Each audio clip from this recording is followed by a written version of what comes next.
Saya adalah seorang entrepreneur yang dulunya terlahir dari seorang ibu yang berprofesi sebagai guru SD di kampung. Dan beliau harus berjuang menghidupi 3 orang anak. Karena saya harus hidup sebagai yatim sejak usia 7 tahun di kelas 1 SD. Dengan penghasilan yang masih belum cukup menopang kebutuhan. Semangat perjuangan terus tumbuh di keluarga ini.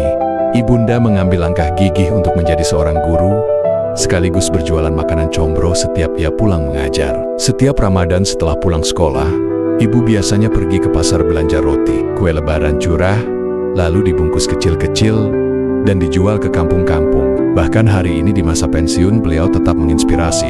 Masih menyibukkan diri mengikuti pengajian, menjalani bisnis jualan handphone, kasur, dan lain-lain. Di sisi lain, almarhum ayahanda saya pun juga adalah sosok pejuang sejati bagi saya.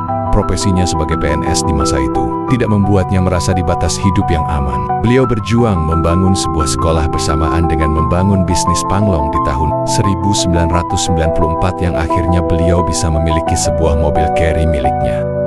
Menjadi saksi kegigihan perjuangan orang tua justru membangkitkan jiwa wirausaha saya. Alih-alih mengikuti jejak sebagai pegawai negeri sipil, berbagai bidang usaha saya coba sejak bangku kuliah. Jatuh bangun dalam dunia bisnis menjadi pelajaran berharga. Menempa mental dan keyakinan, bangkit dari kegagalan demi kegagalan, perjalanan menuju dunia entrepreneurship. Titik balik akhirnya hadir untuk saya ketika diamanahi untuk mengembangkan PT Sentra Masjid Indonesia dan Sentra Karpet Indonesia. Sejak tahun 2013 dibersamai 30 lebih tim yang solid. Usaha ini terus berkembang, menjangkau berbagai kota di Indonesia, melayani 5.000 lebih masjid dan telah memiliki cabang di Palembang dan Tangerang. Kini, di tengah langkah kesuksesan, kebahagiaan sejati justru ditemukan dalam peran sebagai marbot, kedekatan dengan rumah Allah, kesempatan untuk memperbanyak ibadah dan berbagi inspirasi kepada orang banyak, memberikan kepuasan yang tak ternilai. Belajar dari teladan kita, Rasulullah Shallallahu Alaihi Wasallam, seorang pemimpin dan pengusaha sukses sejak usia muda. Visi besar terus diukir, memberdayakan umat dan membesarkan kalimat Allahu Akbar.